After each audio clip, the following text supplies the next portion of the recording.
പുതിയ വീഡിയോയിലേക്ക് വീണ്ടും എല്ലാവർക്കും സ്വാഗതം. ഇന്ന് റെഡിയാക്കുന്നത് മഷ്റൂമിൻ്റെ ഒരു മസാലക്കറിയാണ്.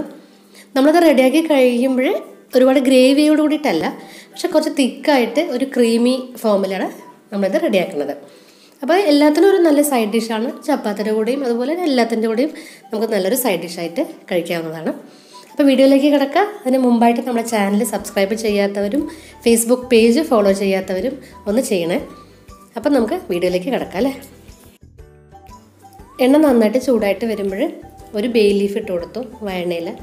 അതൊന്ന് നന്നായിട്ടൊന്ന് ഫ്രൈ ആയിട്ട് വന്നു കഴിഞ്ഞാൽ കുറച്ച് ജീരകം പൊട്ടിച്ചെടുക്കുക. ജീരകം ഒന്ന് നന്നായിട്ട് മൂത്ത് വന്നു കഴിഞ്ഞാൽ പട്ട, ഗ്രാമ്പു അതുപോലെ തന്നെ ഏലക്കായ് അത് ഇട്ട് കൊടുത്തു.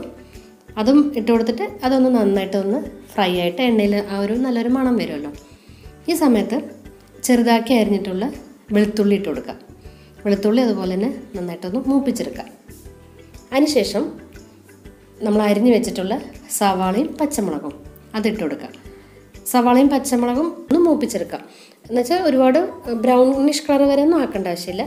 ഇതൊന്ന് സോഫ്റ്റായിട്ട് വന്നാൽ മതി. സവാള ഒന്ന് സോഫ്റ്റായിട്ട് കിട്ടിയാൽ നമുക്കിതിലേക്ക് ഒരു തക്കാളി മിക്സിയിൽ അടിച്ചതാണ്, അത് പേസ്റ്റാക്കിയിട്ടുള്ളത് ചേർത്ത് കൊടുത്തു. അതൊന്ന് നന്നായിട്ടൊന്ന് വഴറ്റിയെടുക്കണം. ഈ തക്കാളിയുടെ ആ ഒരു പച്ച മണം മാറുന്നത് വരെ നന്നായിട്ടൊന്ന് ലോ ഫ്ലെയിമിൽ വെച്ചിട്ട് ഇളക്കിയെടുക്കാം. ഇതുപോലെ തക്കാളി ഒന്ന് നന്നായിട്ട് ഒന്ന് മൂത്ത് വന്നതിന് ശേഷം പൊടികൾ ഇട്ട് കൊടുക്കുക.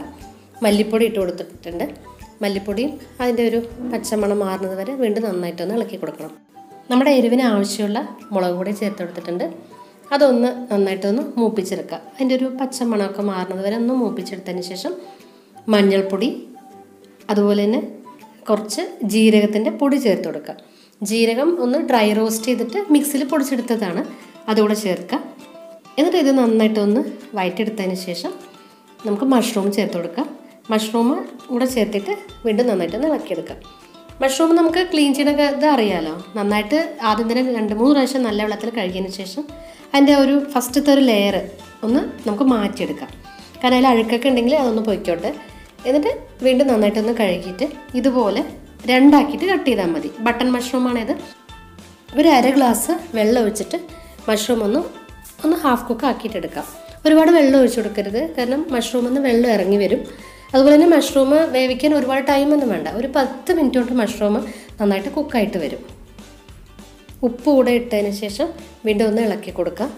മഷ്റൂം ഒന്ന് ഹാഫ് കുക്ക് ആവുന്ന സമയത്ത് ഒരു ക്യാപ്സിക്കം വലുത് അതുകൂടെ ചേർത്ത് കൊടുക്കുക. ഇതിപ്പോൾ ഞാനിവിടെ എടുത്തത് 200 ഗ്രാം മഷ്റൂമാണ്.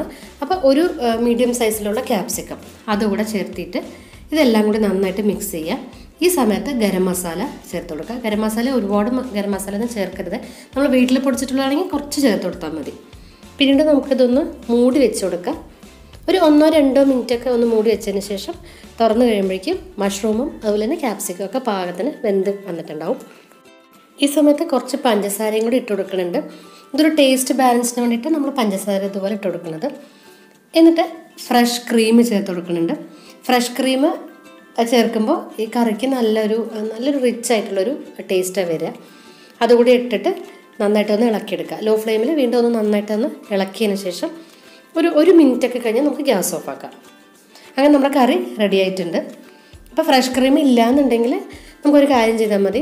നമ്മൾ പാല് തിളപ്പിക്കുന്ന സമയത്ത് അതിൻ്റെ മുകളിൽ പാട വരുമല്ലോ, അതൊന്ന് ഒരു 3-4 സ്പൂണ് മിക്സിയിലൊന്ന് അടിച്ചതിന് ശേഷം ഇതുപോലെ ചേർത്ത് കൊടുത്താലും മതി.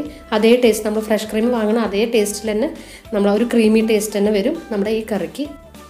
അപ്പോൾ എല്ലാവരും ഇതൊന്ന് ട്രൈ ചെയ്ത് നോക്കുക. നല്ല ഹെൽത്തി ആയിട്ടുള്ളൊരു റെസിപ്പിയാണിത്. ട്രൈ ചെയ്യുന്ന സമയത്ത് കമൻസും കൂടി അറിയിക്കുക. പുതിയ നല്ല വീഡിയോസായിട്ട് നമുക്ക് ഉടനെ തന്നെ കാണാം. Thanks for watching. ബൈ.